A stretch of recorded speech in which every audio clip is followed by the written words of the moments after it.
right, this is the last week of training, so this would be week 6. So everything we've learned up to now, you just keep repeating over and over and over again.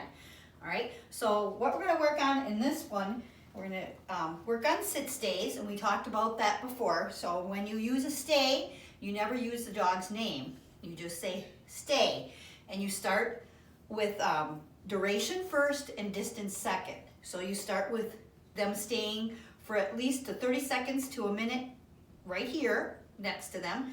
When they can stay that amount of time, then you say stay, and you go 1, 2, stand in front of them, and you wait 30 seconds to a minute.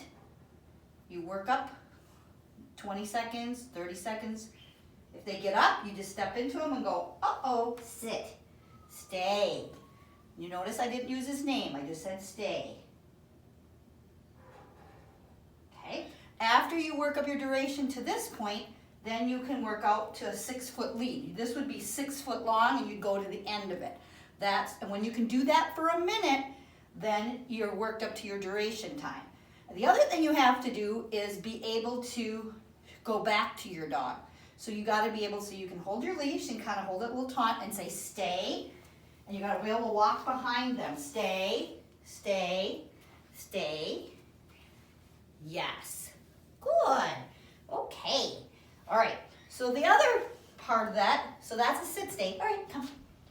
So you would need to work the same thing with the down stay. Hit it. Nope, get in. Hit it. Nope, that's not a stand. He's getting confused, and they might do that. They might be confused by your hand signals. And he thinks I want to stand. Hit it. Good. Stay. And again, you would work up from 10, 20 seconds, 30 seconds to a minute when you can stand next to your dog. When you can stand next to your dog, then you can go out in front. Stay. And then I'm going to go out here.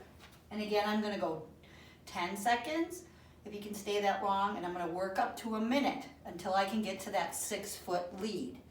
And again, your dog has to be able to, you have to return to your dog. So again, you can hold your leash, stay, and go around your dog, stay. Oh, and we got up because he got too close, so we're going to do it again. Hit it. Stay. And you can work this part separately. You don't have to work it together. So you can put them on a stay and then work on going behind them. Stay. And you might have to work like quarter turns. Good, stay. Good, stay. Stay.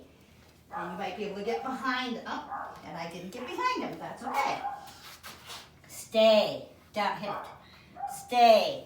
So you might be able to get this far. Stay. Stay. Stay. Until you can work up to get all the way around. Good. Okay. So you might have to work that in quarter turns until you can go all the way around. All right. You get to one place. And don't worry about if it doesn't happen right away. It might take a couple training sessions for that to happen. Okay. So the other thing you need to work on now is you got your dog to come. All right. Sit. Okay. Come. Come, come, come. So we were working on a recall. Sit. And the second part of that recall is once your dog is coming really nicely, you want them to sit in front of you. So I will come, bon front, and I'm going to ask for a sit. Good, and he already knows this. Okay, so how you can work this is as your dog, sit.